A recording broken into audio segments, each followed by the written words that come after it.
नए पीढ़ियों का समय अच्छा है, क्योंकि मोदी जी मंत्री है, मोदी जी प्रधानमंत्री है।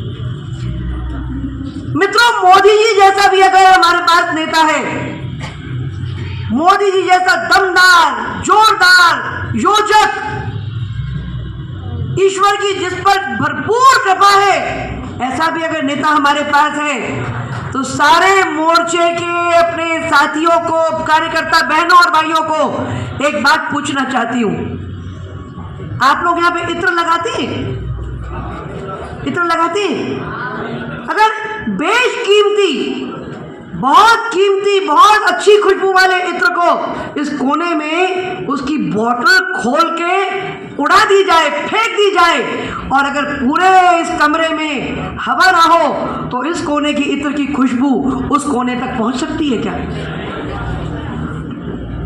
आज का ये आयोजन, मोर्चों की बैठक इस बात के लिए है कि अगर हमारे पास बेशकीमती इत्र जैसा बेशकीमती नेता हमारे देश का प्रधानमंत्री है, तो इस कोने से लेकर देश के उस कोने तक अगर खुशबू फैलाने वाले जो कार्यकर्ता हैं, वो आप सब हैं, वो हम सब हैं। अगर अगर हम कमजोर पड़ गए, मैं तो दोनों बातें मुश्किल है। मैं बहुत विस्तार से बात करूं, इसकी मुझे आवश्यकता लगती नहीं। दोनों बातें आवश्यक है। एक तो मोदी जी हैं, तो अब हमें कुछ करने की जरूरत नहीं है, देश की जनता अपने आप वोट दे देगी। ये भावना भी गैर जिम्मेदारी की भावना है। मोदी जी है, इसका गौरव तो है, मोदी जी है, इसको लेकर बेफिक्री देश के लिए तो होना चाहिए, लेकिन मोदी जी है, इसको लेकर अपने बूथ को संभालने की, अपने बूथ पर अपनी जिम्मेदारी पूरे करने की, अपने आए हुए मोर्चों के कार्यक्रम को पूरा करने की अपनी अपनी जिम्मेदारी तो हमको सबको निभाना होगी।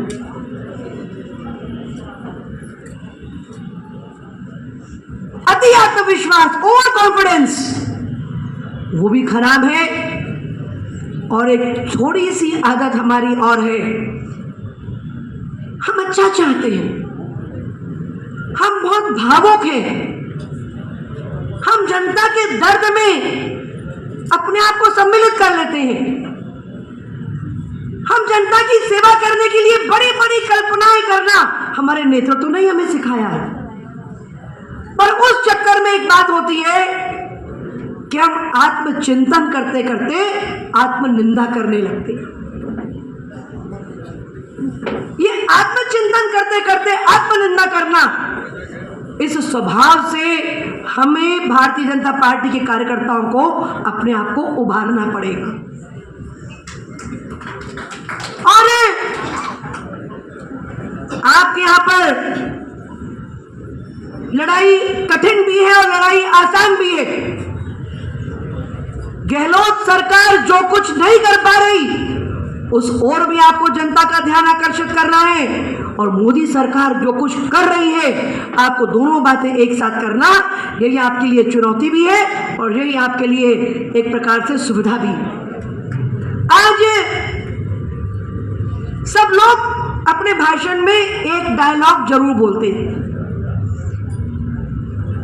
कि कांग्रेस के प्रधानमंत्री ने कहा कि मैं 100 रुपया भेजता हूं तो 15 रुपया पहुंचता है।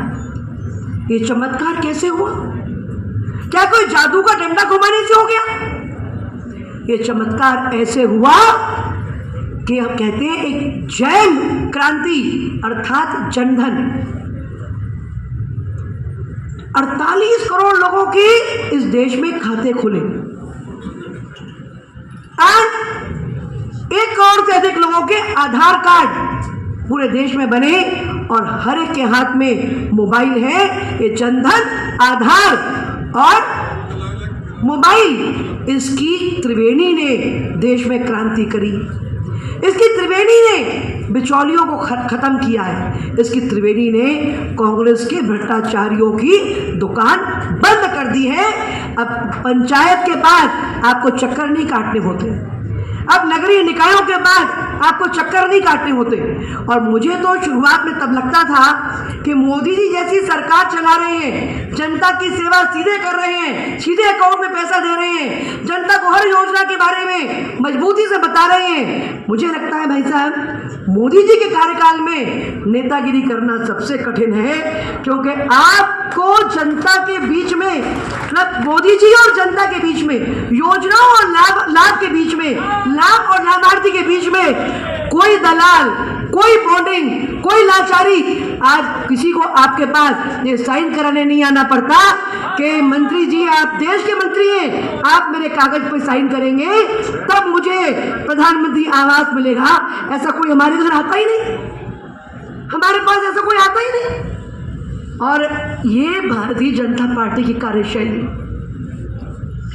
और एक तरफ ये प्रधानमंत्री है जो कहते हैं कि कोविड में भी अगर ये मजबूत प्रधानमंत्री ना होते, ऐसा हमने अगर इस प्रकार की मेजॉरिटी वाली सरकार ना चुनी होती, तो भारत जैसा देश, इतनी बड़ी जनसंख्या वाला देश, कोविड में ये देश उस लाचारी, बीमारी और अंधकार से शायद उबर नहीं पाता। 60 साल लग गए हमें विदेश की वैक्सीन यहां तक पहुंचाने में। साधारण बीमारियों की वैक्सीन हम विदेशों से लाते रहे। अगर मोदी जी प्रधानमंत्री ना होते तो जो वैक्सीन है 914 करोड़ रुपए देश के प्रधानमंत्री ने उस वैक्सीन को रिसर्च करने में देश के खजाने से खर्च करे। और जो हम सबको वैक्सीन लगी, आज कोरोना से दुनिया उबर नहीं पाई, पर हमारे प्रधानमंत्री जी ने आपदा को अवसर बनाकर देश की जनता की सेवा करी है, देश की जनता के लिए नए अवसर खोले हैं, देश की जनता के लिए। आज मुझे ये कहने में कतई संकोच नहीं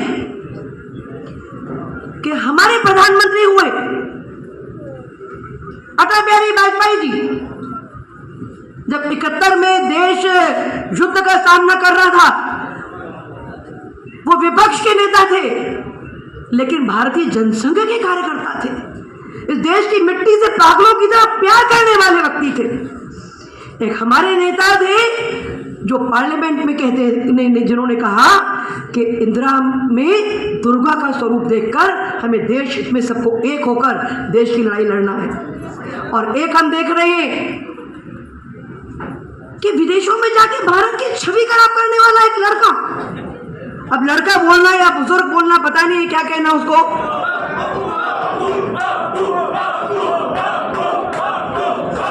और दुनिया के लोग जब भारत का गौरव, भारत का भाल जब गर्व से ऊंचा है और दुनिया के सारे नेता कहते हैं मोदी इज द बॉस, हमारे प्रधानमंत्री को तो दुनिया बॉस माने, ये कोई साधारण बात है। आपने कितने विस्तार से बताया कि कैसे दुनिया के इकोनॉमिक फोरम्स में भारत की संभावनाओं पर आज दुनिया इसको स्टैटिस्टिकली प्रमाणित कर रही है। 2011 में हम जहां 112 करोड़ की इकोनॉमी थे, आज हम 272 करोड़ की इकोनॉमी।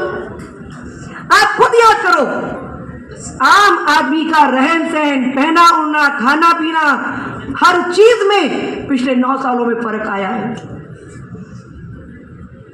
पर मित्रों, देश को जहां पहुंचना है अभी वहां पहुंचना शेष है। हमने यात्रा शुरू करी,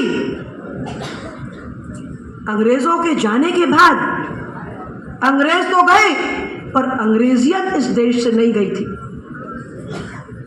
मैं शिक्षा मंत्री थी, हमने मध्य प्रदेश में योग करवाने का 12 जनवरी को सूर्य नमस्कार सारे स्कूलों में होगा, इसका हमने कार्यक्रम शुरू किया। और हमारे कुछ अल्पसंख्यक संगठन कोर्ट में गए और हमारे अल्पसंख्यक बच्चे योग नहीं करेंगे, इसके लिए वो कोर्ट से एग्जम्पशन लेकर आए। एक तरफ हम अपने प्रदेश के स्कूलों में बच्चों को ये हम समझाते रहे और बच्चों ने इसको समझा भी कि योग सेहत के लिए अच्छा है, योग का धर्म से संबंध नहीं है, प्राणायाम आपके फेफड़ों को मजबूत करता है। एक तरफ वो देखा है मैंने और दूसरी तरफ एक ऐसा प्रधानमंत्री जो योग दिवस सारी दुनिया में मनवा ले और कोई कहीं स्टे लेकर नहीं आए, इसको हमने देखा। मित्रों, मोदी जी ने क्या करना चाहिए ये हमको सबको पता है, गजेंद्र शेखावत जी ने क्या करना चाहिए ये भी पता है,